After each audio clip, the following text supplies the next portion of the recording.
Hi everyone, welcome back to another Reddit cheating story. Before we start, please hit the subscribe button and notification bell if you love to watch more cheating stories. Accidentally saw wife Nud3 pictures with 3 other men, and this is what she said. I, 28M, found evidence my wife, 27F, was having an affair on Easter Sunday. The next day I confronted her with irrefutable evidence. I left and have not spoken to her, nor do I plan to. We are divorcing. But I feel like even that is a pointless gesture, as utterly destroyed as I am. My wife and I had what I thought was a perfect relationship. We were best friends and seemed to benefit each other in a multitude of ways. We grew up together and dated our last 2 years of high school all the way through college. Physically, we were each other's first everything of a sexual nature. We attended the same university in different fields of study and married 2 years after graduation. We moved to a major city near our hometown to be near our families. I got a job as an engineer making a very decent salary with benefits. She got a job teaching at a high-profile private school which she loved. Together we made great money, so we always spent so much time together. We traveled. We dined out frequently, and every night felt like a date night. Even among a group of friends there was always the 2 of us together. We were so stupidly happy they could have put our goofy love grins as the sample photo in picture frames for sale. Our sex life was great and had always been. Less than 4 times a week was considered a dry spell for us. We had a great life in general. Well, at least that's what I thought. I thought we have had a great life together, but I've come to realize all of that was a lie. We were planning to try and have children soon. This totally blindsided me. I cannot stop crying. I wanted to be a father someday, now that's an impossibility. Easter morning at the break of dawn, we were supposed to help at our church hiding Easter eggs on the property for kids to find later. We got up and threw on some clothes without showering before driving to the church together. We groggily helped hide obvious eggs for the small children and more secretive eggs for the older kids later that day. My wife took many pictures on her phone of us as well as many members of the congregation. We all ended up having coffee and donuts while conversing before heading home. I'd driven to the church, but I got my wife to drive us home. She commented she was going back to bed for a few hours when we got back. I wanted to preview the college basketball championship game the next night, because my father was a Baylor graduate. We'd brought my wife's iPad along, which I used all the time like it was my very own. I never expected to see anything, and she didn't anticipate it showing me anything. I'm not very tech-savvy. So, I still don't know what happened exactly. But I was reading an article as we were walking into the house. In the lower right corner, an icon appeared that said something about photos, then picture after picture appeared one atop the other. I don't know if my wife's phone was syncing to the iPad or our Wi-Fi. Again, I'm at a loss. I saw the pictures were the ones my wife had just taken minutes before outside the church, so I continued reading. Suddenly a few pictures flashed by that looked like they contained nudity, which was very out of character for my wife. I tried tapping on the pictures to go back. But it was like the photos weren't on the iPad, it just showed each one to me for a split second. I opened the photo file on the iPad, but nothing remotely pornographic was stored on the iPad that I could find. I realized none of the photos taken at the church were on the iPad, yet I'd seen them flash by. My wife went into the kitchen and got a bottle of water to take with her as she headed back to bed. I watched her walk up the stairs, and for the first time in the history of our relationship I felt like she might be hiding something from me. I searched every file I could find on the iPad hoping I could find what I'd seen. But I eventually realized to ease my mind I'd have to check my wife's phone. I walked upstairs and found her sleeping soundly in our bed. I grabbed her phone off of the charger and took it into our bathroom. We'd never had an open or closed phone policy. We just used each other's devices at will with nothing to hide. So, discovering her passcode had been changed made my heart nearly stop. I tried it again and again at different speeds. No doubt, it had been changed. My eyes welled up with tears just knowing my wife was probably hiding something from me. It was a sign that there was something unknown to me that I truly needed to know. I walked back in the bedroom and placed her phone back in the charger. Part of me wanted to believe I was crazy or that I just thought I saw something risque, but my mind was playing tricks on me. I had actually imagined discovering what I saw was nothing carnal and laughing about what I thought it actually was. But the passcode got me. I tried acting as normally as possible. She knew me better than anyone, so keeping all emotions welled up while at the same time being sneaky was difficult. But late that afternoon when she was in the kitchen, I heard her text alert. I popped around the corner just in time to see her enter a brand new code. So, I knew I wasn't losing my mind completely. Later that night after she'd gone to bed, I again took her phone into the bathroom. I entered the new code and opened her photos file. To my surprise, nothing close to a photo containing nudity was anywhere to be found. I even found the photos she'd taken at the church that morning. Nothing pornographic was among them. I was just about to close the app when I decided to look for deleted photos. To my surprise, I found 2 photos of my wife nude and partially nude, along with a naked shot of some guy other than me. I quickly sent all 3 pics to my own phone, then deleted that text as well as the photos. I placed my wife's phone back in the holder, walked to the downstairs restroom to make less noise and vomited like it'd been given ipecac. I'd never seen either picture of my wife before.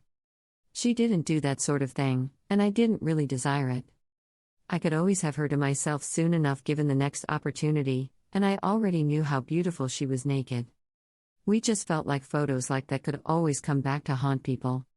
She and I were too united as one, we had no need to share our intimacy with the world. Or so I thought.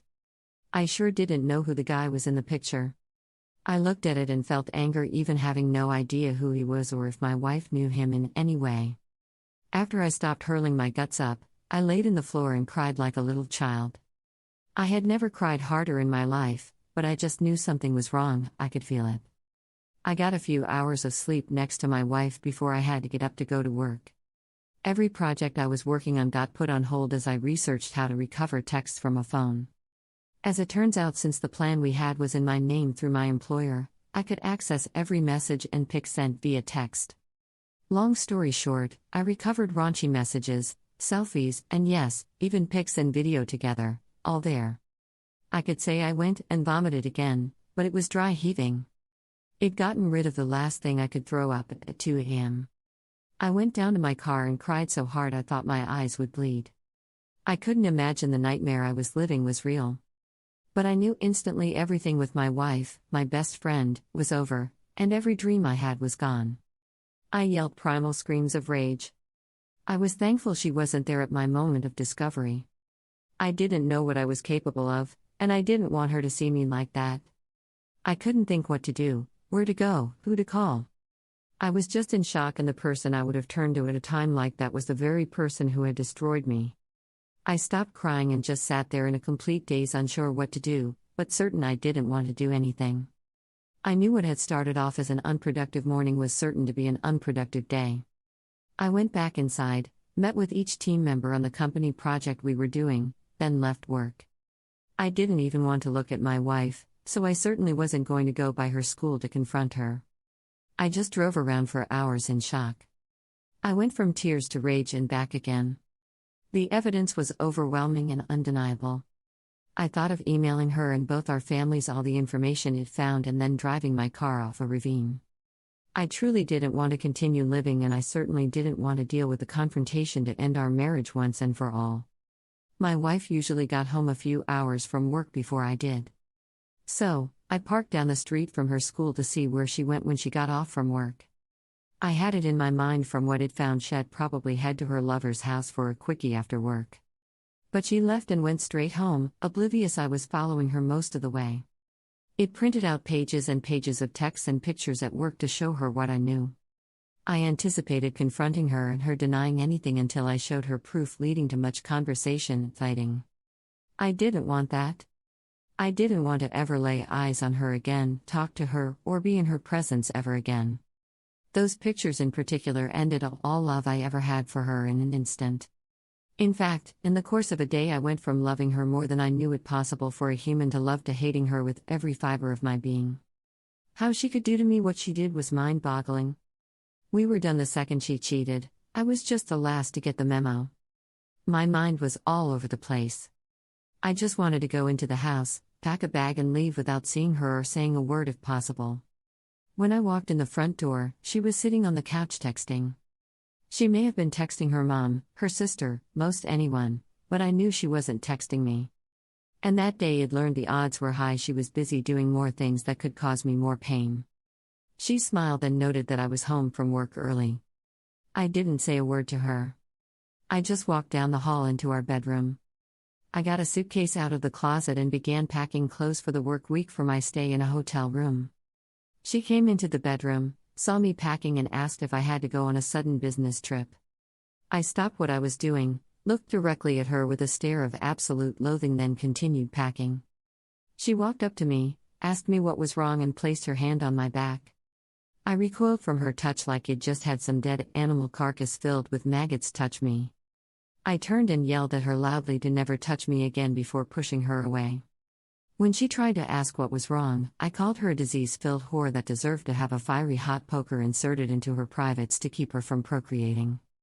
She had the audacity to look shocked and hurt. That's when I pulled out the stack of papers I'd copied, threw them onto the bed, closed my suitcase and began to leave. She sat down to look at the papers. Before I got down the hall, I heard her scream no before breaking down in tears and running to catch me. I made it out the door to my car and threw my suitcase in the back. She managed to make it outside before I pulled off. I extended my middle finger in her direction as I drove away. My phone started going off like a casino slot machine, so I just turned it off. My plan was to completely ghost her and let whatever steps needed to be done for divorce taken care of by my lawyer. I didn't want to know how they met, why it happened and what exactly had occurred between them. She knew damn well infidelity was a deal breaker. Why she was even calling I had no idea but didn't care. I got a motel room about a mile from my job and checked in. I walked to an adjacent restaurant and forced down some food I didn't want to eat. Back in the room I used the motel phone to call my mom and tell her where I was. She'd been worried as she'd been one of the first people my wife had called after I left. I asked my mom if she'd been told why I left, and she admitted she hadn't. I told her what I'd found, explained we would be divorcing, and I'd be looking for a job in another state, so I never had to run into my STBXW or any of her family again. I asked her to keep what she knew between her, my dad, and siblings.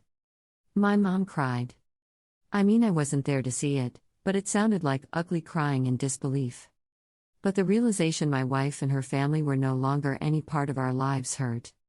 I'm sure knowing she'd never hold a grandchild fathered by me hurt a lot too. But she knew how I was raised, so she also knew I was done. I was exhausted after the call with my mom.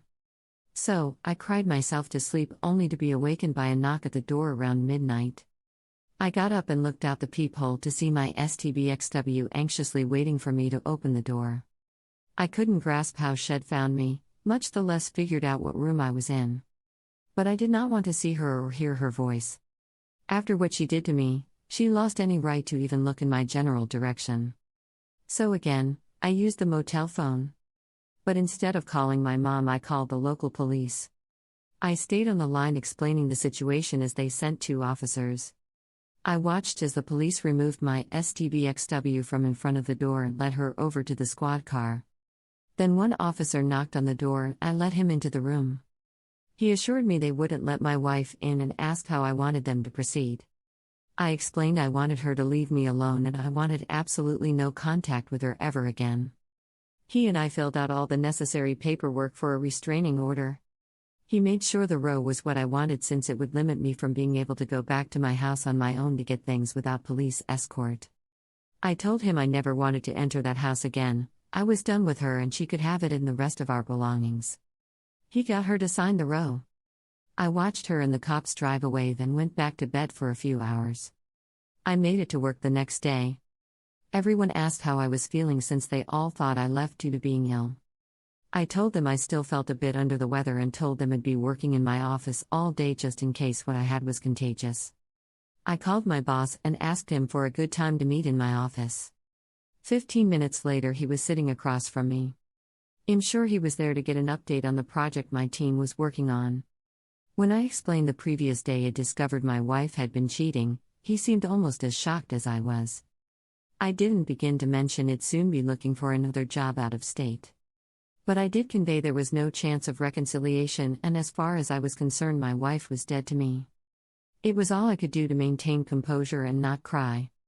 But I explained to my boss that I planned to dive into my work to distract me from my personal life. I explained at that moment I need the actual work far more than I needed the paycheck which came with it. He assured me I could work as much as I wanted and even crash in my office when needed. I thanked him for his kindness before asking him to keep everything between us until word leaked out. Thank you for watching. Let me know what you think in the comments below. Remember to subscribe and hit the notification bell.